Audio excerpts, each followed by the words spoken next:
Gracia y paz, hermanos. Dios los bendiga en este día. Espero que se encuentren cada uno de ustedes bien, con el favor del Señor. El día de hoy continuaremos, amados hermanos, con el estudio de Apocalipsis, capítulo 13. Estamos hablando aquí de la bestia, el imperio, la bestia anticristo y la bestia, el falso profeta. Este capítulo se divide en dos partes que nos hablarán de dos personajes reales. La primera parte nos describirá las características de la bestia anticristo, versos 1 al 10. Y la segunda parte nos mostrará acerca de otra bestia, el llamado falso profeta, de los versos 11 al 18. Este capítulo es crucial para entender mejor acerca de lo que está a punto de suceder en este mundo en todos los términos de gobierno, económico, religioso y militar. Quien crea que las cosas van a ir a mejor en este mundo se equivoca de plano y de pleno. Prestemos por tanto atención, hermanos, a lo que la palabra de Dios ha de revelarnos al respecto. Que viene el anticristo, bajo la permisión de Dios, a imponer el dictamen del diablo por 3 años y medio, trayendo devastación y muerte. Eso es una realidad y será un hecho, y ya se puede vislumbrar. La pregunta es, ¿por qué el Señor permitirá el advenimiento de ese malvado engañador? Pues justamente por el hecho de que las gentes no quieren recibir la verdad de Dios. Segunda Tesalonicenses 2, 11 y 12 dice lo siguiente: por esto Dios les envió un poder engañoso para que crean en la mentira, a fin de que sean condenados todos los que no creyeron a la verdad, sino que se complacieron en la injusticia. Versículos 1 al 10, hermanos. La bestia anticristo. Sin duda alguna, será el imperio y emperador que surgirán en el tiempo de la tribulación, enviado último por el diablo mismo, cuya aparición ya se está gestando y que en muchos aspectos intentará plagiar al verdadero Cristo. Se presentará al mundo como el Salvador de la humanidad a través de la creencia de que cada hombre tiene el potencial de ser Dios de sí mismo.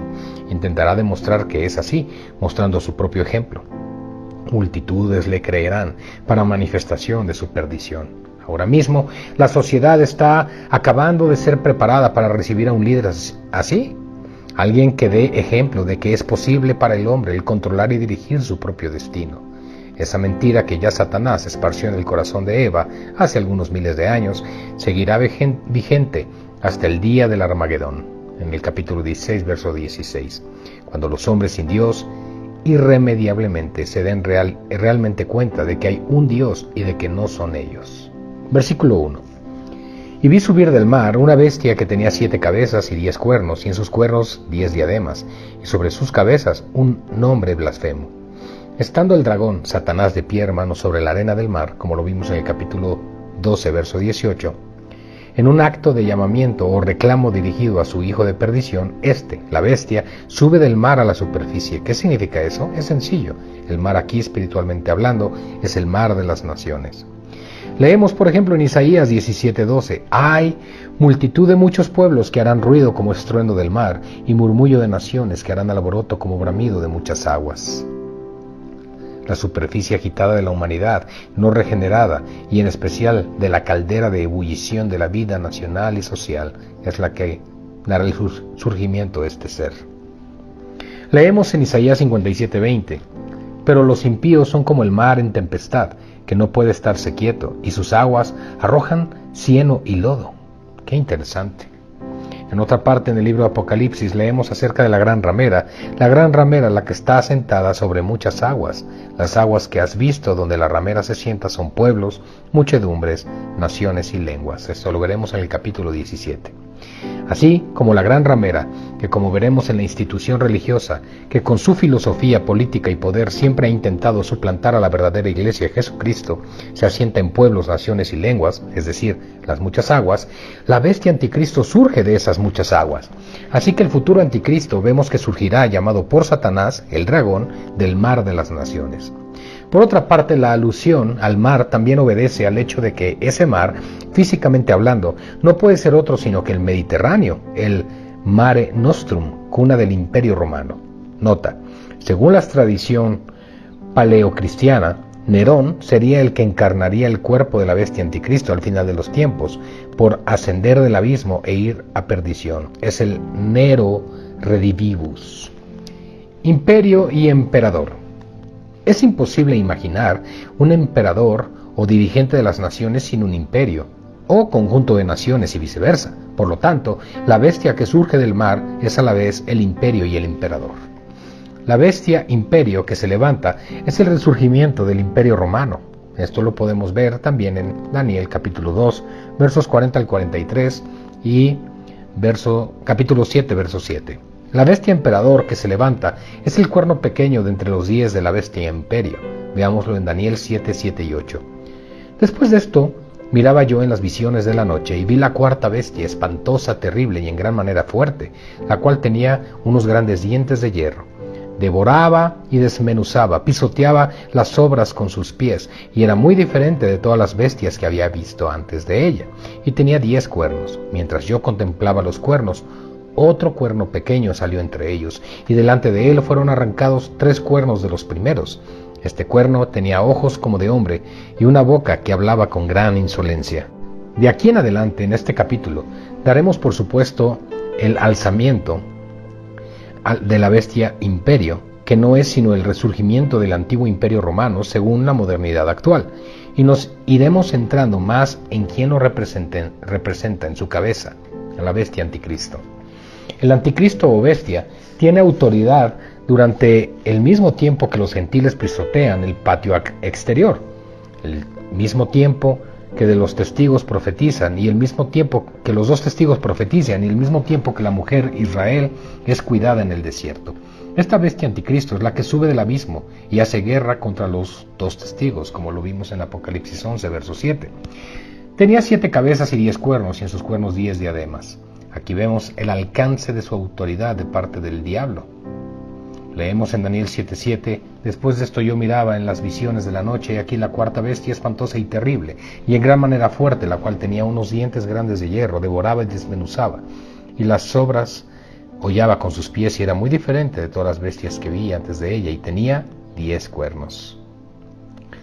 De las 4 bestias que ve el profeta, la bestia más terrible de todas de las que ve Daniel, en el capítulo 7, sale también del mar, Daniel 7:3, y también tiene 10 cuernos, aunque solo tiene una sola cabeza. Por el contexto sabemos que esa cuarta bestia representaba al imperio romano.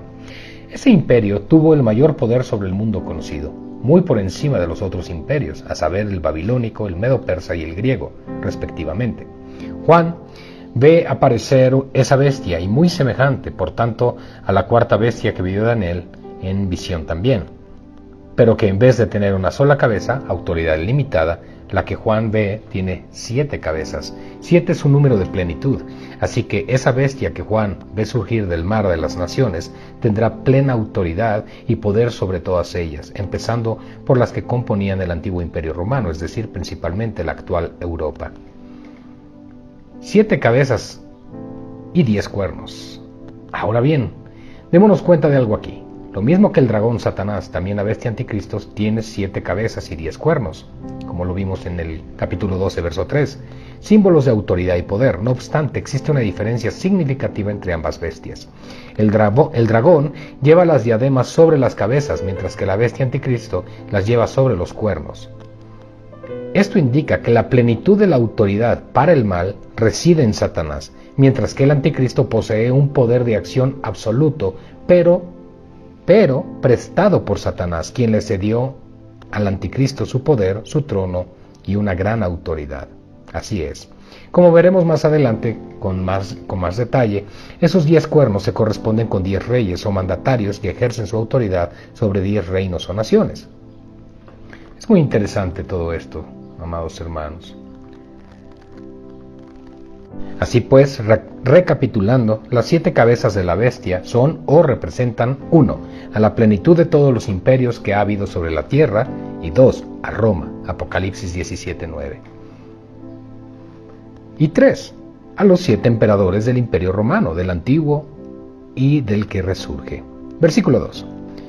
Y la bestia que vi era semejante a un leopardo, y sus pies como de oso, y su boca como boca de león, y el dragón le dio su poder y su trono y grande autoridad. Aquí Juan nos describe cómo es la bestia que viene sobre este mundo impío. Toda esa descripción simbólica nos ayudará a entender el carácter del anticristo. Vemos que es la plenitud y suma de todos los imperios que ha habido sobre la tierra, porque el aspecto de esa bestia que sale del mar tiene parte del aspecto de las diferentes bestias mencionadas en Daniel.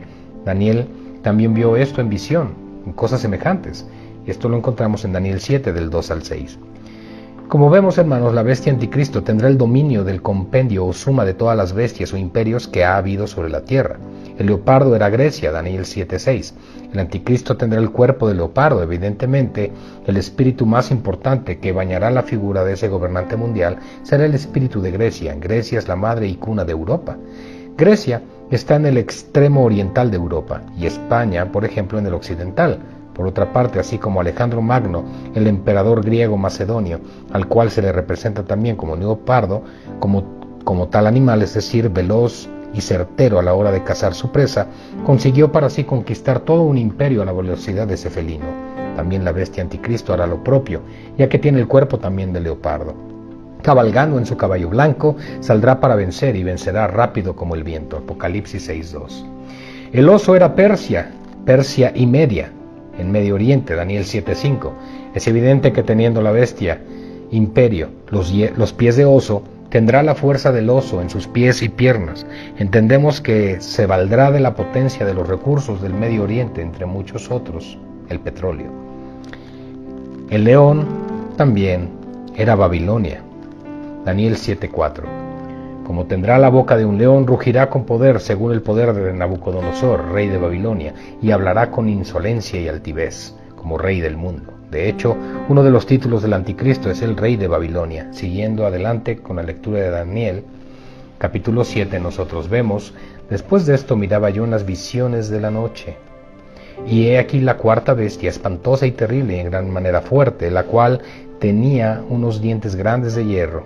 Y en la parte subsecuente encontramos: mientras yo contemplaba los cuernos, he aquí que otro cuerno pequeño salía entre ellos. Y he aquí que este cuerno tenía ojos como de hombre y una boca que hablaba grandes cosas. Se deduce entonces, hermanos, sin complicación alguna, que del imperio romano resurgido, tipificado por la cuarta bestia de Daniel, surge el anticristo hombre, el cuerno pequeño que sale de entre los 10 cuernos, que tiene ojos y habla grandes cosas. Así pues, el mundo debe esperar lo que ya se está gestando, el resurgimiento del imperio romano con su emperador al frente. Ya tenemos actualmente el surgimiento de una moneda única. En Europa, por ejemplo, el euro. Nunca antes ocurrió eso desde el tiempo del imperio romano. El nuevo imperio romano es la Europa que surge. Tiene el espíritu de Grecia, que es la madre de Europa y cuna de lo que fue y es Roma. En su momento actuará con la potencia del oso, el petróleo del Medio Oriente, y rugirá como león ante todas las naciones de la tierra, porque su emperador será un tipo de Nabucodonosor mundial. Y el dragón le dio su poder y su trono en grande autoridad. Por lo tanto, como hemos visto, Satanás cederá su poder y autoridad para ejercer su voluntad entre las naciones y los hombres impíos. Todo ello estará englobado en la voluntad permisiva de Dios, aunque nunca fuera de su control. Versículo 3. Vi una de sus cabezas como herida de muerte, pero su herida mortal fue sanada, y se maravilló toda la tierra en pos de la bestia. La bestia tiene 7 cabezas, y como vimos en otro momento, las 7 cabezas se corresponden con la totalidad de las cabezas, que son 7, de todos los imperios mundiales. Esto también lo vimos en el capítulo 12. Significa que en ella convergerá el poder del gobierno humano por un tiempo. Esta será la última y definitiva expresión de la cuarta bestia de Daniel, es decir, el imperio romano. Juan entonces ve que de una de esas cabezas parecía haber sufrido una herida mortal. Nosotros sabemos por la historia que el imperio romano, cabeza séptima de las 4 bestias de Daniel, se vino abajo en el 476 después de Cristo, pero surgió latente a través del papado romano hasta nuestros días. No acabó de morir. Eso en cuanto al entendimiento de la cabeza como imperio, pero hay otro entendimiento, ya que esa bestia cuya cabeza es sanada es personificada. Aquí vemos que una de las 7 muere y luego vuelve a vivir, atrayendo hacia sí misma la admiración de toda la tierra, es decir, de todos los hombres sin Dios, que a la sazón significarán una gran multitud de los habitantes del mundo en esos días finales. Esto echa por el suelo la creencia de los seguidores del movimiento del reino ahora, ¿verdad? Los seguidores del movimiento Reino Ahora o de Kingdom Now, como el G12, etc., también llamada teología del dominio, creen que la Iglesia es la que establece el reino de Cristo en este mundo, y una vez establecido el reino, vendrá Cristo en su segunda venida. ¿Qué significa lo de la muerte de la cabeza y su posterior vuelta a la vida?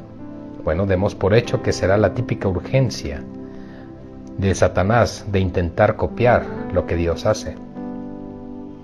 Así como Cristo murió y resucitó, ahora el diablo pretenderá hacer lo mismo con su hijo de perdición. Lo lamentable aquí es que el mundo le creerá. Dios permite el engaño de la serpiente a todos aquellos que desean ser engañados. La séptima cabeza también es la bestia anticristo, el personaje. Cuando la versión Reina Valera dice como herida de muerte, del griego original traducimos literalmente degollada hasta la muerte. En otras palabras, que la muerte física del mandatario de Satanás será real. El hecho de que diga que esa herida de muerte es sanada significa que literalmente ese hombre de perdición volverá a la vida, aunque ya adelantamos aquí que el que se reincorporará en su cuerpo no es el que muere, sino otro espíritu.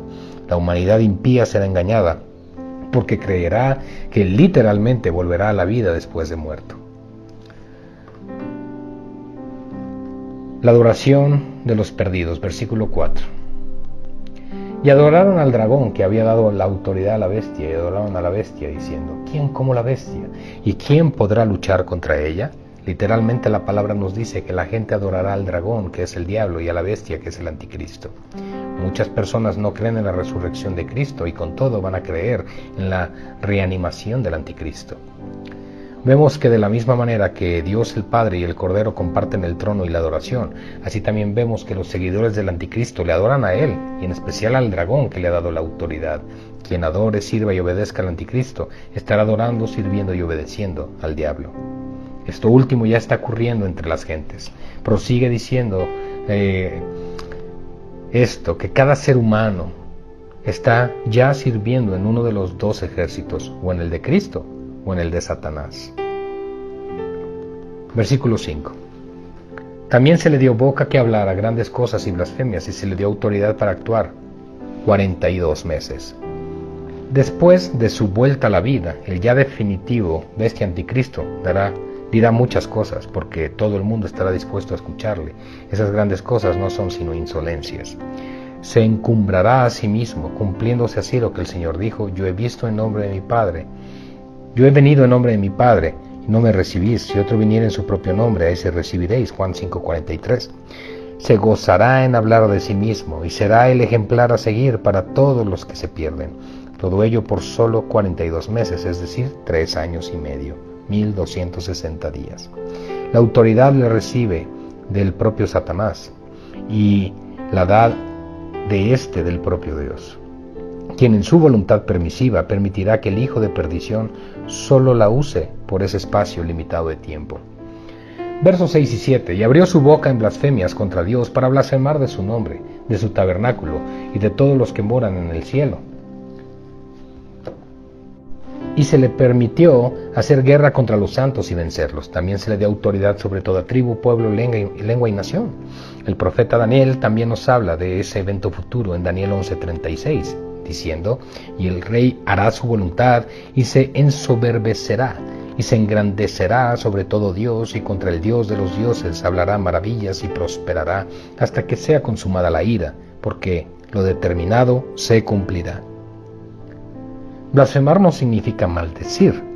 Cuando oye usted a alguien hacer un juramento, eso no es una blasfemia, ya que blasfemar es afirmar que se tienen poderes semejantes a los de Dios, o identificarle con personas o objetos de menos importancia. Por ello, todo mensaje de corte humanista, es decir, cuando el hombre es principio y fin de todo, es blasfemo. El hijo de perdición será el mayor humanista de la historia conocida.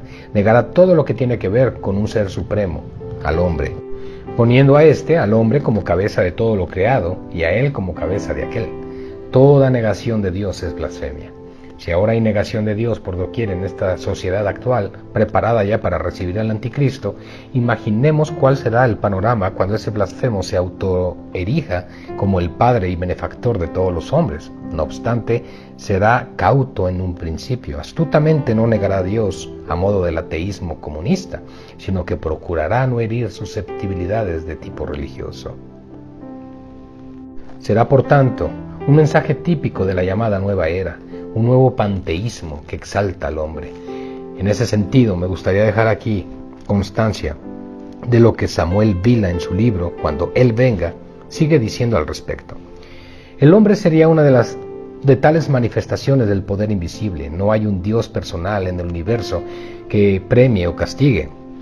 No hay otro Dios personal que el hombre, una parte del todo infinito e inteligente. Por consiguiente, el superhombre de la época es la más alta expresión de la divinidad impersonal.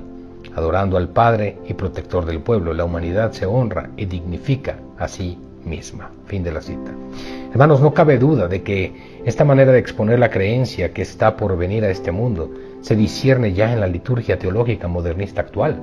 No es más que una nueva expresión del antiguo gnosticismo, actualmente englobado en la nueva era, y todo está preparado para llevar a la humanidad que no busca a Dios a un mayor grado de engaño. Versículo 7. Y se le permitió hacer guerra contra los santos y vencerlos. También se le dio autoridad sobre toda tribu, pueblo, lengua y nación. ¿Cómo debemos entender esto? Porque si la iglesia como tal ya no está en la tierra en ese tiempo, ¿quiénes son esos santos? Para eso debemos retroceder en el tiempo e ir a leer al profeta Daniel. En el capítulo 7 de Daniel encontramos el relato acerca de las 4 bestias o 4 imperios de Daniel 7:17. La cuarta bestia es el imperio romano y su resurgimiento. Cuando resurja del todo, estará gobernado por 10 mandatarios y posteriormente por el cuerno pequeño que surge de en medio de estos 10, Daniel 7:8 y Daniel 7:20. En este contexto ocurrirá lo siguiente: veía yo que este cuerno hacía guerra contra los santos y los vencía, hasta que vino el anciano de días y se dio el juicio a los santos del Altísimo, y llegó el tiempo y los santos recibieron el reino. Daniel 7:21 y 22. Evidentemente, esos santos son los que se entreguen al Señor en esos días de la gran tribulación. El anticristo o hijo de perdición solo los vencerá físicamente y serán de entre la gran multitud, la cual nadie podía contar. Apocalipsis 7, versos 9 y 10. También se le dio autoridad sobre toda tribu, pueblo, lengua y nación. Esta es una referencia muy precisa sobre el alcance del gobierno de ese hombre de pecado. Su imperio, aunque corto en cuanto a tiempo, será mundial, originándose en Europa y cuenca del Mediterráneo. Juan Pablo II se dirigía al mundo animando a todos a participar en la construcción de un nuevo orden internacional como único garante de la paz mundial. Justamente esa es la meta de Satanás para su hijo de perdición. Cuando el mundo sea uno, como destila el famoso himno de la alegría, la bestia asumirá su papel de líder de esta aldea global que pretende ser este mundo.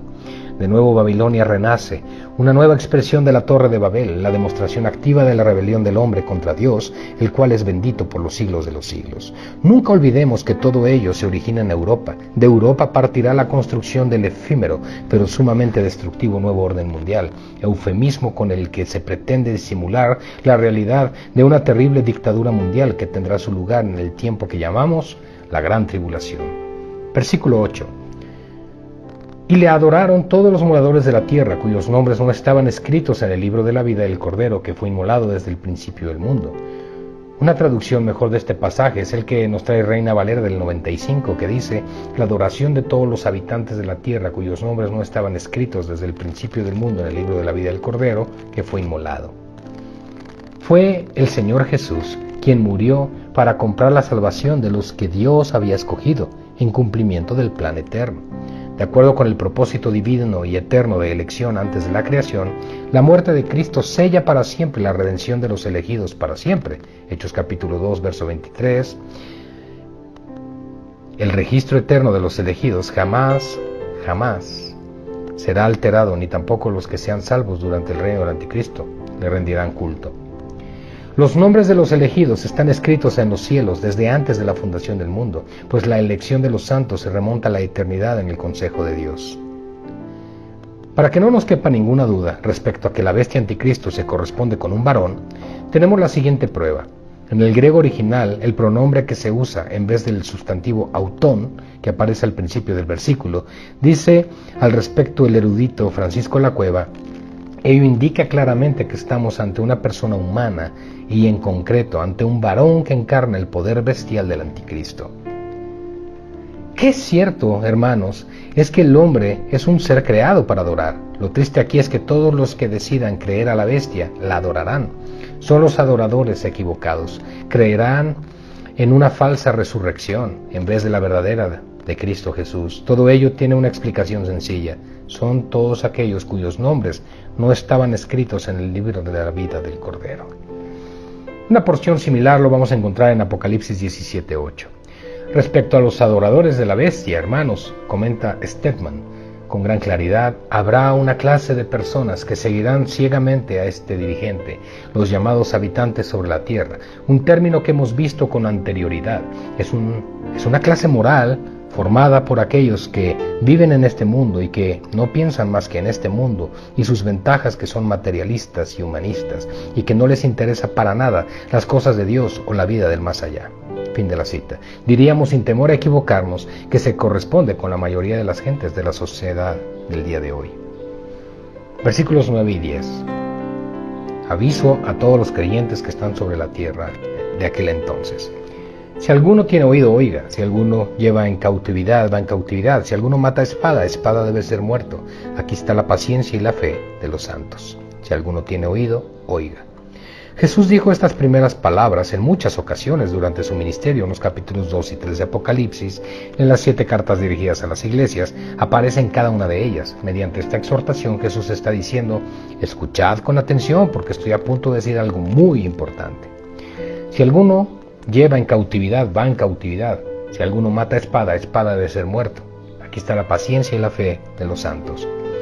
Este es un aviso impactante de ánimo para los creyentes de aquel tiempo que vendrá. Así como Cristo fue paciente y fiel hasta morir, lo mismo se requerirá especialmente de aquellos creyentes de la gran tribulación, aunque esto se requiere de todos los creyentes de todos los tiempos, pero sabiendo lo siguiente: todos los que esclavicen serán hechos esclavos, todos los que maten serán muertos. En otras palabras, nadie que mate a los santos saldrá impune, todos recibirán el pago con la misma moneda, más tarde o temprano.